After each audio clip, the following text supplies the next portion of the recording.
And what's up, everybody? Welcome back to the channel. It's your friend Cheap Loots. How you doing? Still no camera. Could be a clone, could not. Who knows? I explained myself.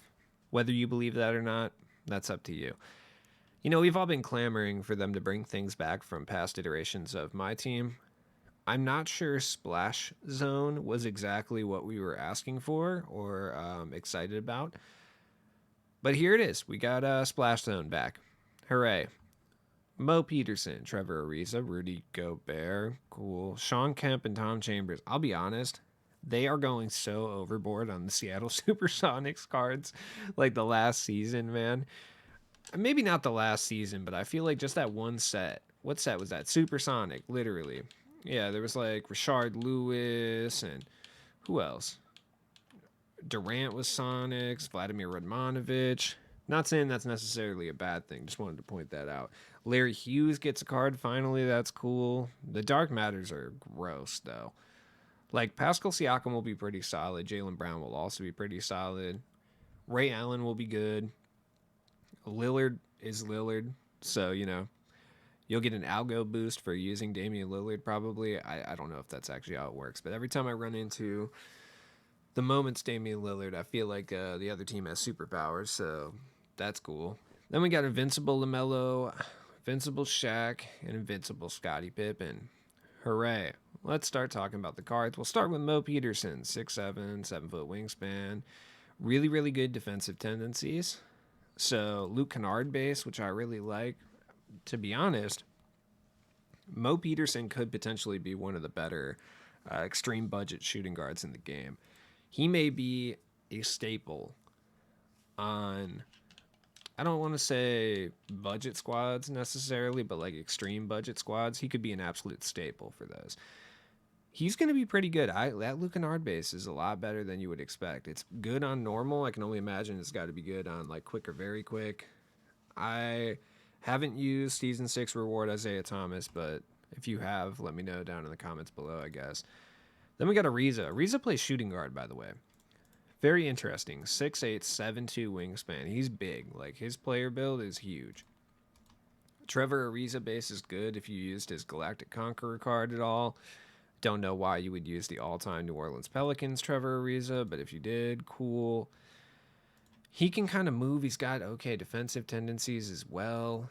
He's altogether really solid.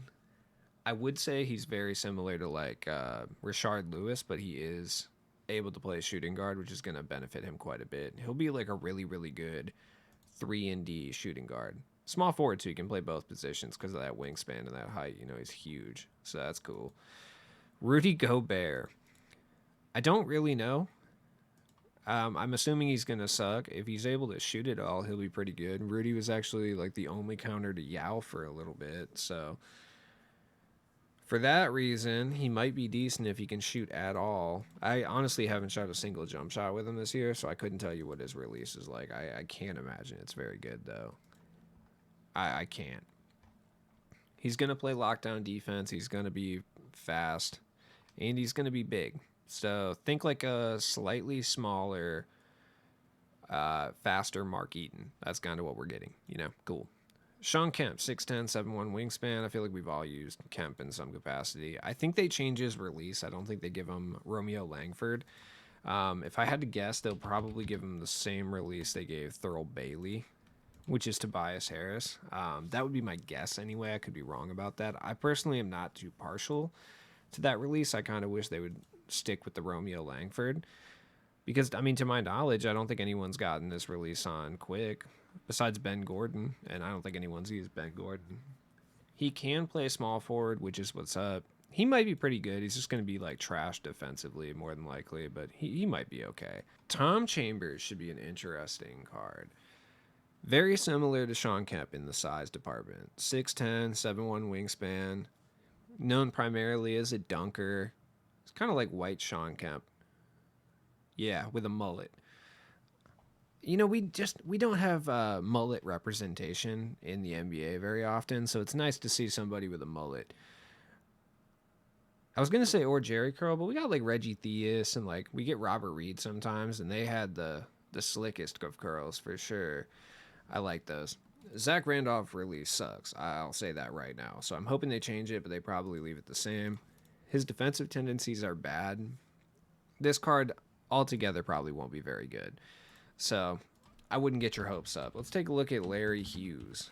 Larry Hughes is an interesting guy as well. So we got Larry Hughes, which I should just type his full name out. I don't know why I'm doing this. Larry Hughes, Pascal Siakam, who I just something about Siakam this year. Like two of the most boring players, in my opinion, in 2K are Siakam and Jaylen Brown. Like I don't crucify me for saying that. It's just like when I see those two guys, I don't get excited. Maybe that's a me thing. I'm not sure. We'll start with Ray Allen. Right? Ray Allen should be good. I mean, this Ray Allen was good. The other Ray Allen that we get tomorrow is going to be good too. He'll be like 60 or 70K, I would guess. We just have like too many shooting guards. There's not much to say because we've gotten a Ray Allen semi recently. Granted, it was 3 seasons ago. I still see this card from time to time. So, Larry Hughes, he can play the point guard position. He's usually like a really, really good defender. I don't know what Jared Butler release is, so I'm guessing they change it. They better bump those defensive tendencies up, but they probably won't. Shout out to Larry Hughes, man. I guess. I don't. What's Larry Hughes up to now? Was he involved in the medical scam?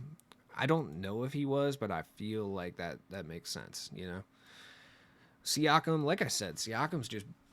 I like Siakam in 2K. I do. Okay, but for some reason, when I see him and Jaylen Brown, I just instantly like about fall asleep. They just bore me to death in 2K. I don't know what it is. I don't know if I'm tired of seeing them, or I just know that 2K is going to make them mid, or I don't know. No, that's not really it though, because I feel like Jaylen Brown was really good last year, and Siakam's been good for the past couple years. So I don't know what it is about these two players that just make me yawn at this point. But Siakam should be good. His release solid. Anybody who's used Michael Doliak would know. All three of you out there. He moved. This card was already pretty decent. Like I remember a lot of people running this card for like a week when it first came out. 6'9", 7'3" wingspan. Is it just small forward, power forward? Yeah, if you could put the shooting guard, that would be different. But they're going to drop him in and out of position pack with shooting guard eligibility guaranteed. He should be okay. And then Jaylen Brown, he's going to play tough defense. I mean, all dark matter cards are basically the same now, right? They're all going to play good defense. They're all going to have essentially the same dribble sigs or similar dribble sigs in general. It's just about jump shots and player build at this point. And Jaylen Brown's player build is okay, and his jump shot I actually like. Some people hate it, but I like it.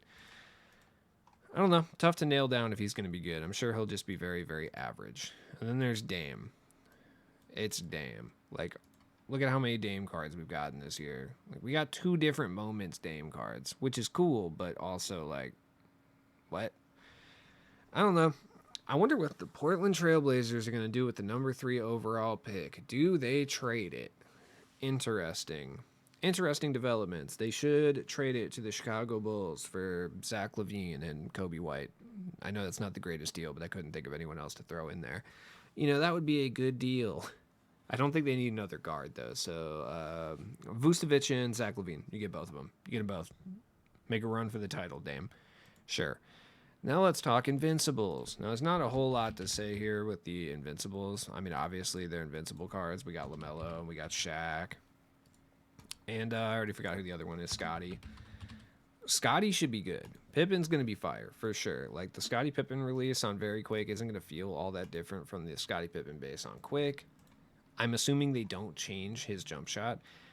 But he's still not going to touch, like, T-Mac and Vince Carter for being like a top tier shooting guard, but he should be really good. From a stats perspective, yeah, but from like a jump shot perspective, he's not touching him. LaMelo should be good, but once again, people are running like Ben Simmons and stuff, so I don't really think anyone's really going to care that much about LaMelo. He'll still be like 500K plus, but he's not going to be the most exciting card in the world. That's for certain. Shaq, I don't think anyone's going to care about Shaq. Now, that being said, this year you could definitely run Shaq at power forward. Does he have power forward eligibility? He does. So you might see some Shaq at power forwards. He's got the bulkier player build, so that's cool. His jump shot isn't actually bad. If you used Alonzo Mourning, like the trophy case version, it's not as bad as it has been in the past.